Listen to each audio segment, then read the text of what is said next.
और गुरु मंत्र में ब्रह्मांड का सबसे शक्तिशाली मंत्र गुरु मंत्र है। स्वाम है ब्रह्म ज्योति निराकार ब्रह्म, रा प्रकाश, मैं वो प्रकाश में ही हूँ। गुरु ही परमेश्वर हैं और गुरु शरण में जाना बहुत ही सौभाग्य की बात है। वो ये समझ लो वो सौर मंडल का सूक्ष्म रूप है। तो लाखों अरबों खरबों सूक्ष्म उसके जो सौर मंडल का सूक्ष्म रूप हमारे शरीर पर है। एक तू सच्चा, तेरा नाम सच्चा, मुक्तिदाता सतपुरुष बाबा सुनने वालों को मेरा नमन। मैं राजेंद्र सिंह तेवतिया हरियाणा पलवल से बिलोंग करता हूँ। करीब 20-25 साल पहले से हम सतपुरुष बाबा फुलसुंदे वालों से जुड़े हुए हैं, जिनके सानिध्य में हमें बड़ा अच्छा लगा। कई बुराइयों को हमने छोड़ दिया। आज जैसा कि आपको पता है कि आज 13 अक्टूबर को सतपुरुष बाबा फुलसुंदे वालों का एक दिव्य सत्संग एवं भंडारा यहाँ पलवल में था, जिसमें हमें एक सत्संगी प्रेमी, उनको भी काफ़ी हम उनसे बात करेंगे। अनूप सिंह जिनका नाम है। अनूप सिंह जी नमस्कार। एक तू सच्चा तेरा नाम सच्चा। कृपया एक बार बताएं हमें कि आप कितने दिन से गुरु महाराज से जुड़े हुए हैं सन और आपको 97 क्या क्या दिव्य अनुभूतियां हुई? सन 1997 में मैंने गुरु महाराज से नामदान लिया था बंचारी गांव में। मैं पलवल डिस्ट्रिक्ट से हूँ, हरियाणा। तो तब मैंने लगभग 19 दिन लगातार माला सुमरन किया था। ओम और त्रिशूल का निशान तो मैंने तभी देख लिया था। बहुत अच्छी हाँ, बात है। ब्रह्मांड का सबसे शक्तिशाली मंत्र हमारे गुरु महाराज का मंत्र है। फिर बीच में बहुत ही अनुभूतियां होती रही, ज्ञान मस्तक में भी जो चलता रहा। सन 1997 गुरु महाराज बंचारी आए थे, तो वहाँ मैंने नामदान लिया था। वहाँ 19 दिन के भीतर ही मैंने एक माला सुमरन ही करता था उस समय। तो तब भी मुझे 19 दिन के भीतर ही ओम और त्रिशूल का निशान बिल्कुल जैसे चंद्रमा में से काट दिए हों, बहुत ही चमकीले ऐसे ऐसे गए थे। तो फिर उसके बाद फिर दुनियादारी में लग गया था। लेकिन फिर सन 8 के आसपास मैंने जब ये नवरात्र किए थे सितंबर में, अक्टूबर के फर्स्ट वीक में, तो मैं पंचतत्व के विषय में सोच रहा, पंचतत्व होता क्या है। तो सौर मंडल का मेरे मस्तिष्क में आया चित्र। उसके बाद सन 19 में मैंने गुरु महाराज के चरणामृत पिए थे आंचल छाया में। उसके तो मैंने फरवरी 19 में आसमान को नीचे उतरते हुए देखा था। और 22 फरवरी के आसपास की बात है, मैं स्कूल से आ रहा था, बिल्कुल शून्य अवस्था थी और मैंने गाड़ी चलाते चलाते आ रहा था। तो ऐसा महसूस कर रहा था कि मैं शायद कुछ भक्ति भी पूरी तरह से नहीं कर पा रहा हूँ और घर की तरफ भी ध्यान नहीं दे पा रहा हूँ। तो मैंने जैसे ही पहाड़ी गांव के वहाँ पहुँचा तो मैंने एक पैर देखा, मैंने जो चरण, मुझे ऐसा लगा जैसे गुरु महाराज इसमें जो आश्रम में लेटे हुए थे, तो वही पैर है। तो एक चमकीला गोटा पैर के यहाँ जो है वो भी देखा, धोती के होता है, और पैरों के उंगली के ऊपर महावर लाल, हाँ वो भी देखा था मैं। फिर मुझे मुकुट दिखाई दिया, हाथ दिखाई दिया, मुकुट दिखाई दिया। फिर मुकुट खाली था, चेहरा दिखाई नहीं दे रहा था। मैंने कहा कि जो चेहरा तो दिखाई नहीं दे रहा, तो एक साथ जब चेहरा दिखाई दिया तो वो कृष्ण जी महाराज थे। मैं गुरु महाराज समझ रहा था, लेकिन वो कृष्ण जी महाराज थे। फिर उसके बाद मैं काफी समय तक वहां से घर आया हूँ। घर आके मैंने साधना आराधना की है, और उसके बाद भी मैं खाट में लेट गया हूँ, तब तक भी गुरु महाराज दिखाई दे रहे थे। लेकिन मेरे दिमाग में एक बात चल रही थी, वो गुरु महाराज का विराट रूप दिखाने का जो मेन मकसद था वो ये था, 7वीं कक्षा में एक पाठ है रक्त और हमारा शरीर जी। और रक्त और हमारा शरीर, वो उसमें जो ये बताया गया है कि हमारे 1 मिलीलीटर रक्त में लगभग 40 से 55 लाख तक लाल कण होते हैं। और हाँ, वो मेरे दिमाग में बहुत दिनों से अटकी हुई थी बात। फिर में जो ये बात चल रही थी कि जो हम जो डेटॉल साबुन से जैसे दिखाते हैं ना, उसमें एडवर्टाइज, उसमें एक वो जीवाणु से रह जाता है, 99% खत्म और वो रह जाता है। वो ऐसे जीवाणु हमारी पूरी चमड़ी पर हैं, हमारे अंदर जो है उसमें लाल कणों में, उसमें जो हमारे अंदर ब्लड में भी है। हमारे शरीर में लगभग उतना ही जल है जितना पृथ्वी पर है। तो जल के रहने वाले जीव हमारे अंदर ब्लड में हैं, उनका सूक्ष्म रूप। और जो हमारे शरीर पर जो हैं, ये बता रहे हैं डेटॉल में वो दिखाते हैं, वो ये समझ लो वो सौर मंडल का सूक्ष्म रूप है। तो लाखों अरबों खरबों सूक्ष्म उसके जो सौर मंडल का सूक्ष्म रूप हमारे शरीर पर है। जो पृथ्वी पर चलने वाले जो जीव हैं, इनका सूक्ष्म रूप हमारे शरीर पर है। और हमारे शरीर पर कुछ ऐसे जीवाणु हैं जो संपर्क में आते हैं, फिर वापस शरीर पर आ जाते हैं, फिर हवा में उड़ते हैं, फिर जैसे नभचर जो नभ में उड़ने वाले हैं वो वापस पृथ्वी पर आ जाते हैं। वैसे क्या दिव्य दर्शन हुए? वैसे फिर गुरु महाराज के जो विराट रूप के दर्शन हुए, तो उसका मैंने जो है गुरु जी से भी पूछा था, फिर 26 जून के आसपास 2020 में ही। तो गुरु जी ने को जब मुकुट में हाँ श्री कृष्ण जी महाराज दिखाई दी, हाँ, तो आपका कहने का मतलब तात्पर्य ये है हाँ कि श्री कृष्ण और गुरु जी हाँ एक ही। और कृष्ण जी महाराज जो हैं, उन्होंने उसमें अर्जुन से कहा भी था प्रोद शाम च मुख्यम माम विद्धि पार्थ बृहस्पतिम सेनानी ना हम स्कंद है सरसाम अस्मि सागर है। पुरोहितों में मुखिया बृहस्पति मुझको जान, हे पार्थ मैं सेनापतियों में स्कंद और जलाशयों में समुद्र हूं। क्योंकि ये मुझे पहले से पता था कि गुरु महाराज कार्तिक स्वामी वो ब्रह्म एक ही है, गुरु ब्रह्म ही ब्रह्मा विष्णु महेश है, पार्वती लक्ष्मी सरस्वती भी यही है। गुरु जी ने जो विराट रूप दिखाया था, तो ये था सब में मैं हूं। सब में मैं हूं का मतलब स्त्री नहीं है कोई भी, स्त्री जो दिखाया गया वो माया है। जब जो मोहिनी विराट रूप दिखाया था आपको जी, तो क्या कोई विशाल शरीर था या कोई प्रकाश था? नहीं, बिल्कुल जो है जैसे गुरु महाराज का जो जैसे यहाँ सिंहासन पे बैठते हैं बिल्कुल ऐसे, और अंदर तारे जैसे जो ऐसा लग रहा था ब्रह्मांड है। और वो पीछे मुझे ये भी एहसास हुआ कि वो मैं ही, जैसे प्रोजेक्टर में से चित्र बाहर निकलते हैं ना, ऐसे दुनिया दिखाई देती है। तो ऐसे ही जो गुरु हैं वो सब में हैं, मुझ में है। 2022 में पता चला सब में गुरु जी हैं तो मुझ में भी हैं। सो अहम, वो ब्रह्म गुरु जो सब में है मुझ में ही है। हाँ, अब इस गुरु पूर्णिमा पर गुरु जी ने कहा भी है एक तद ब्रह्माहम, ये वाक्य है इस गुरु पूर्णिमा का, लिख लो। वो लिख लिया मैंने, और उसपे जो आगे रख लिया उसपे मीटर पे गाड़ी के, तद ब्रह्माहम।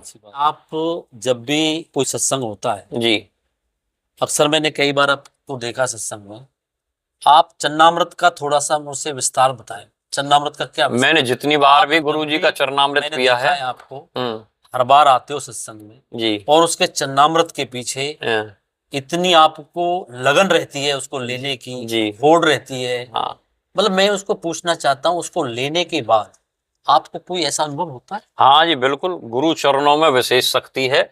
गुरु चरणों में जो हम सभी देवी देवता गुरु चरणों में जो हम ब्रह्म के चरणों में जो ध्यान लगाते हैं, तो वहां वो शक्ति एकत्रित होती है जिसका मैं पान करता हूँ।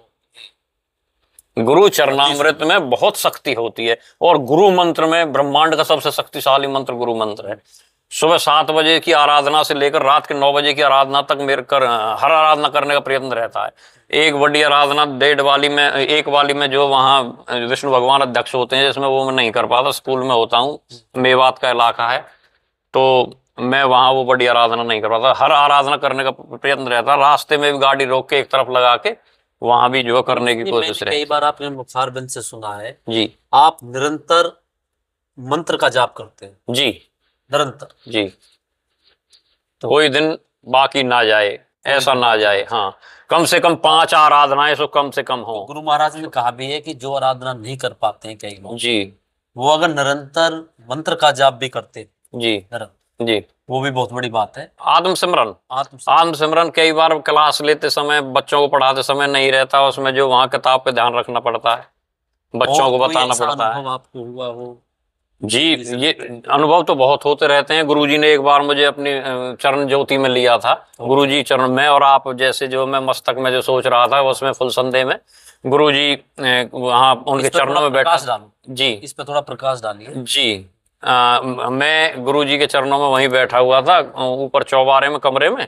तो वहाँ ऐसा लगा मुझे जैसे गुरुजी के चरणों से ज्योति प्रकट हुई हो, और वो मेरी तरफ जैसे बढ़ी, तो मैं थोड़ा सा जैसे दबाव सा महसूस होता, डरा सा ऐसा महसूस हुआ, लेकिन उसने मुझे अपने अंदर ले लिया।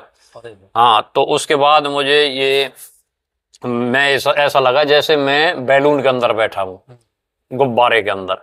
मैं कि ये ज्योति जो है मतलब कोई मुझे खास ऐसा वो नहीं लगा, मुझे तो लेकिन लगता फिर है कि साक्षात गुरु महाराज ने आपको हाँ एक सुरक्षा कवच बना दिया। हाँ हाँ हाँ, सुरक्षा कवच होता। और और नहीं, उसमें उसमें बताने की कोशिश की कि हाँ। पंच तत्व और जो मैं बताने जा रहा हूँ, फिर मैंने सोचा कि मैं एक तरफ बढ़ता हूँ, मैं मस्तिष्क के रूप में एक मस्तिष्क में आगे बढ़ा। तो आगे ऐसा लगा जैसे पहले जो टीवी होते थे ना पुराने, सन 90 और 2000 के दशक के, जी। उनमें जब वो तार हिल जाता था तो उस जो थोड़ा सा झिलमिल झिलमिल झिलमिल, डिस्टर्बेंस सी आती। हाँ ऐसी महसूस हुई। फिर और आगे बढ़ा तो वो सभी झिलमिल बूंदें इधर उधर होती चली गई। मैंने जाना ये कि वो सभी सूर्य थे, वो सूर्य एक तरफ होते चले गए, फिर एक सूर्य की तरफ बढ़ा। फिर काफी आगे बढ़ने के बाद उस सूर्य के पास और छोटी छोटी बहुत ही सुंदर चमकीली बूंदें थी। मैंने कहा ये ग्रह नक्षत्र हैं। तो मैं फिर और आगे बढ़ा। आगे बढ़ने के बाद मैं पृथ्वी के निकट आया तो मुझे बहुत सारे सर महसूस हुए, जैसे रैली होती है ना बहुत लंबी, उसमें सर ही सर दिखाई देते हैं, ऐसे महसूस हुए। फिर पृथ्वी पर बिल्कुल टिकने के बाद ऐसा लगा कि फिर ये पता चला कि स्त्री और पुरुष हैं। तो वहां गुरुजी ने मस्तिष्क में 3 चीजें दी थी। देखो ब्रह्म ज्योति के अंदर है सब कुछ, अब भी हम जहां बैठे हैं ब्रह्म ज्योति के अंदर है, ये जो छोटा सा सोलर सिस्टम है। तो ये सब कुछ ब्रह्म ज्योति के अंदर है। जो कोई पंच तत्व नहीं है, यानी सब कुछ प्रकाश के जो छोटे छोटे जो है कण हैं। और जब नजदीक आते हैं तो इतने जो लोग दिखाई दे रहे हैं सब में मैं हूं। और जब जो पृथ्वी पर आ जाते हैं ये तो वहीं देखो, ये स्त्री और पुरुष भी मैं ही हूं, स्त्री और पुरुष भी नहीं है, ना 5 तत्व है ना अनेक है, और स्त्री और पुरुष भी नहीं है, ये भी नहीं है। बहुत ये 3 चीज तो मुझे ब्रह्म ज्योति में गुरुजी ने चरण ज्योति में लेके समझाई। तो ये मेरी समझ में मुझे लगता है जब से आपने गुरु महाराज का मंत्र जी लिया है, जी नामदान दीक्षा ली है, जी नामकरण संस्कार वो लिया है, जब से आपको लगता है कि मैंने अपने जीवन का मूल्य समझा है और बिल्कुल। दूसरा मेरा सारा अंधकार मिट गया है, ऐसा भी अंधकार मिटता जा रहा है, अंधकार। गुरु ही परमेश्वर हैं, और गुरु शरण में जाना बहुत ही सौभाग्य की बात है। और जो गुरु की महत्ता नहीं जानते वो पशु की तरह है। जीव पशु तू पशुपति, हे अलख हे अगमति। ऐसा नहीं है, हमारे अंदर जो बोलने वाला प्राण है वो गुरु ही है, सब में है तो मुझ में भी है। तद ब्रह्मा हम, ब्रह्मा ही गुरु ही, ब्रह्मा विष्णु महेश है, और ब्रह्म साक्षात परम ब्रह्म गुरु ही है। और कोई ऐसा अनुभव आपको हुआ हो? गुरु महाराज दृष्टि और दृष्टिकोण बदल देते हैं। ओके। जहां कृपा करते हैं ना, दृष्टि और दृष्टिकोण बदल देते हैं। अब ये लोग कहते हैं कि बजरंगबली महाराज ने छाती फाड़ के राम दिखाया। अब ये लोग बस बजरंगबली महाराज है राम दिखाया, ये नहीं देखते हमारा दृष्टिकोण बदला गुरु जी ने। एक अंदर राम है, यानी कि राम का नाम हनुमान है। अंदर तो राम है, ऊपर के शरीर का नाम हनुमान है, लेकिन जो राम निराकार ब्रह्म ज्योति है। ज्यादातर राम राम का नाम वहां ले जाते हैं अयोध्यापति श्री राम पर, लेकिन राम है ब्रह्म ज्योति निराकार ब्रह्म। रा प्रकाश, मैं वो प्रकाश में ही हूं। राम मैं प्रकाश, हम बार बार कहते हैं, वो तो अयोध्यापति राम के लिए कहते हैं साधारण लोग। मैं ये नहीं कह रहा मैं कोई विशेष क्षमा करें प्रभु, सभी असाधारण है, मैं जानता हूं सब में ब्रह्म ज्योति ही है। आप में है, मुझ में है। ये गुरु कृपा से जो दृष्टि और दृष्टिकोण बदल दे, दृष्टि बदल जाती है। बहुत अच्छा। हमारे अंदर जो है मस्तिष्क की जो क्रियाएं बदल जाती है, वो पता चलता है कि जो सब में वही ब्रह्म है, कर्ता भी वही है, भोक्ता भी वही है, और इन सब से परे भी वही है। आपने कभी 2 बजे की आराधना करी है? कई बार करी है जी। उसमें भी कोई अनुभव हुआ है आपको? मुझे तो, मेरे लिए तो ये 2 बजे की आराधना मेरे सबसे ज्यादा, मैं गुरुजी ने कहा 2 वाली करता हूँ, कभी कभी करता हूँ। और मतलब ड्यूटी के लिए जाना पड़ता है तो जो थोड़ी परेशानी, इसलिए जो कभी जैसे ही मौका मिलता है मैं करता हूँ हैं। और शाम की 7 वाली आराधना में गुरुजी स्वयं अध्यक्ष होते हैं, चाहे वो 5 मिनट वाली हो या फिर अब इससे आगे बड़ी वाली हो जाएगी, वो कभी नहीं छोड़नी चाहिए। और मेरा प्रयत्न रहता है गुरुजी अध्यक्ष जैसे आराधना में रहे, वो जरूरी है। वैसे 2 वाली आराधना भी है सुबह के लिए कहते हैं, लेकिन सूर्य ना तो इधर से निकलता ना इधर को अस्त होता, ये भी दृष्टि भ्रम है। सूर्य तो अपनी जगह पर स्थिर है, पृथ्वी घूम रही है, और पृथ्वी में घूमते घूमते शरीर जो बड़े हो रहे हैं और मृत्यु हो रही है। मैंने अक्सर सुना है जो 2 बजे की जो आराधना है, हाँ, वो ब्रह्म मुहूर्त में होता है, हाँ हाँ और उसमें उस परमपिता परमात्मा की विशेष अनुकंपा बरसती है। बिल्कुल होती है। ब्रह्मांड 24 घंटे जागृत रहता है, 24 घंटे। आप जो है चलते फिरते कभी भी गुरु चरणों में, गुरु जी से मस्तिष्क मस्तिष्क में बात करना। देखो हम कहते हैं ध्यान, ध्यान लगाओ। क्रिकेट खेलने वाला है, ध्यान से क्रिकेट खेल है। बोर्ड पे जब हम क्लास में होते हैं कि बोर्ड पे ध्यान दो, इधर ध्यान दो है। कोई चुगली में ध्यान दे रहा है, कोई बोर्ड पे ध्यान दे रहा है, पढ़ाई में दे रहा है, खेल में दे रहा है। ध्यान 7वां चरण है अष्टांग योग का। और ये ध्यान जहां है उच्चता की ओर है, गुरु कृपा से उच्चता, गुरु प्रेम उच्चता की ओर ले जाता है, और सांसारिक प्रेम निम्नता की ओर ले जाता है। बहुत अच्छी, बहुत अच्छी। साथियों, जैसा आपने देखा होगा कि हमारे यहाँ एक सामने सत्संगी प्रेमी अनूप सिंह, जो कि जिला पलवल ग्राम कोंडल से हैं, उन्होंने अपने दिव्य अनुभव आज शेयर किए।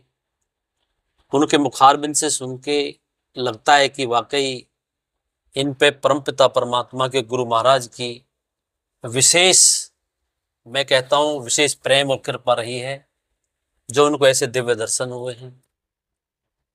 ये अनूप सिंह जी, मैं तो कहता हूँ ये समाज के लिए भी काम आए, बच्चों को शिक्षा दें। और मैंने देखा है वैसे भी इनका जो कार्य है, जो इनको परमपिता परमात्मा ने बख्शा है, एक गुरु हैं ये, बच्चों को पढ़ाते हैं। और अक्सर मैंने इनका देखा है, कई बार अपने बच्चों को भी, जैसे गुरु महाराज की प्रेयर है उसको बुलवाते हैं, बच्चों से मंत्र का उच्चारण करवाते हैं। तो वाकई आपका अनूप सिंह जी ये काबिल तारीफ काम है। बहुत बहुत धन्यवाद। एक तू सच्चा तेरा नाम सच्चा, एक तू सच्चा तेरा नाम सच्चा, एक तू सच्चा तेरा नाम सच्चा।